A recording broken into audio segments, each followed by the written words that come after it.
my goal is to take what I built earlier on in my years of skateboarding, flip this into 1031s, right?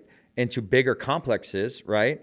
And then have it and have it to the right demographic. In my eyes, I think renting to a 55 and up older community is a lot better and longer term rent. And they're not, once we get good renters in there, they're not going to trash the place and they're not going to leave. Then trying to buy apartment complexes next to a college, college that we're just going to have kids coming in and out, trashing the place, new renters every 2 years, having to rehab the place. Right. Because, it's all about keeping your expenses down with real estate and getting long-term renters in there, making sure they're paying, and older people that are retired are going to pay. And they're not going to, the turnaround rate's not going to be as crazy. Right.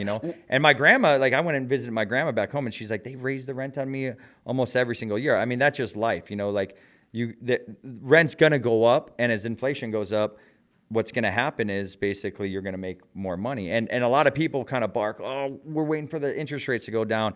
I love where they're at right now because I'm buying right now and like I'm getting deals out there because it's not a bloodbath. I'm not in a situation where I'm having a bunch of people bidding against me. And now all of a sudden this property was, let's say like this triplex I got for $240,000. I guarantee when interest rates go up, there's going to be more bidders and the property value is going to go up. Right. And at this time, then I just refinance. I do a cash out refinance because I got equity in the home. I get majority of my investment back. I get to a lower interest rate. Right. And I put that into another property, which I'm sure you guys do a similar thing, the BRRRR strategy. Yeah. And that's kind of what I'm doing with my California condo and looking at my Arizona properties that are paid off, taking some of these condos, packaging them together, sell like 3, getting a good amount, buy another complex, maybe a 24 unit or 36 unit complex, right? And just 10X in this portfolio. And then my ultimate goal, like when I start to retire, like, later on in life, is to start selling off these complexes, right? And then 1031 exchanging it into like a Lutzka estate. Huh. And one of the biggest things to me is like protecting your property. So like I took the time to like a good year of figuring out, because a lot of these properties were in my personal name because, my dad didn't invest into real estate. We didn't come from money. We didn't know anything about this. So my biggest thing was like, how do we protect these properties? So now what I did is I put them into land trust. The land trusts are into LLCs. The LLCs are owned by a Wyoming holding company, so I have anonymity there. And then it's ultimately owned by my living trust. So it's going to get passed down. And I wanted my, in my will, my trust of where, my kids one day will get these properties and their kids will get these properties. And it's going to build generational wealth where it's like, where do these properties come from 3 generations from now? Well, I don't know. This crazy kid from the Midwest that dropped out of high school that knew how to do some 270 nose blunts. I don't know. You know what I mean? Like I can, so like I look at life now of like where I want to go and where I want to build and build backwards. Okay. You know what I'm saying? Yeah, you start with the end in mind. So where is that? Where do you want to finish? Well, that's kind of what I'm building now is taking the smaller real estate I have and no, I know that, but what I'm saying, where do I want to finish? If you're starting with the end in mind and you're reverse engineering or working your way back, what is that goal? Is it a dollar amount? Is it a amount of passive income coming in? Like where are you? I think and I don't really spend a lot of money, so it's not like I live this crazy lifestyle and I like a Grant Cardone or some crazy shit like that, like buying yachts or some shit, or like even Deerdick lives a pretty crazy lifestyle, right? I'm pretty basic, so it's not, I don't think a dollar amount. I think it's just goals that I have of like, all right, I want to own like I'm looking right now, a 52 unit, 52 and up community in Michigan. It's only like $3 million. It's not like a crazy amount out there. There's a 12-plex I'm looking at buying that I want to buy that's $850,000. 2 units.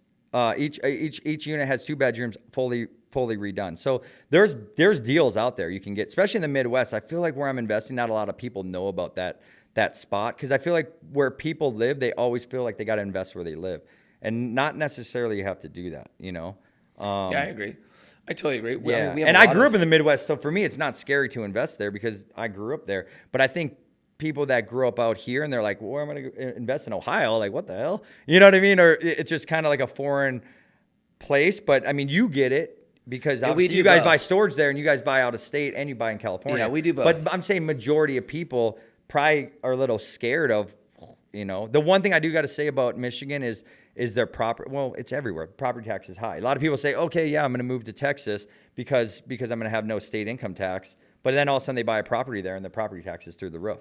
So they make their money up. And Michigan actually has 2 property taxes per year. They have a summer property tax and a winter. And their property taxes are high in Michigan. We almost did a property in Michigan. Did you? Their property taxes are high there. In where? Was it Dearborn? It was Dearborn. Was it? It was Dearborn, and we passed on it. Did you? No, no, it wasn't Dearborn. It was a weird name. Yeah. Oh, Ypsilanti. Yeah, Ypsilanti. Well, there was also a deal in Dearborn, but that one we walked out. Where do you feel like obviously your focus is a lot in California, buying property here, slating it down, rebuilding, you know, where do you think out of state is a beautiful place where the property tax is low and then you don't have the state income tax or low state income tax? I feel my Arizona properties are pretty low property tax. And then the state income's not too bad. Okay, so it's... Do you know what I mean? Yes, I do. And if there was one special place, that place would be flooded. All investors would be going there. Yeah, so that's what happens, right? Yeah. And that would be... I'll tell it this way. Yeah. I had somebody come into my office, I don't know, 6 months ago. Yeah. And he was like, hey, dude, I have this huge opportunity. We're going to build, a 400-unit apartment building. They wanted us to basically be the equity partner. And in his pitch, it was this. There's land everywhere to build.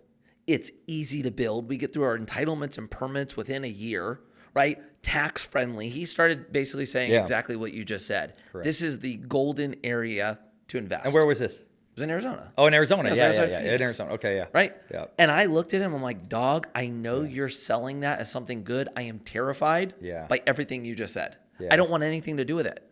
Yeah. And this is why. If land is everywhere, there's nothing that makes it difficult to build. If you can get through permits in 10 months, that means it's easy to build a lot. Oversaturation coming, right? Tax friendly, that's going to drive investors that way. So for us, we actually look at it differently. I want to invest where, honestly, you can't. Yeah. I want to invest where all the, mom and pops or startup equity firms will not invest because the barrier to entry is too high. Yeah. And so that's why you do California. That's why we do California, because I get some protection from oversaturation. Correct. And the value of real estate here is obviously going to but that's a big reason, right? Because in the Midwest or some of the areas like that, those places are not going to go crazy value. If you like this video and want to watch the full episode, click here. Or if you want to see more interviews like this, click here.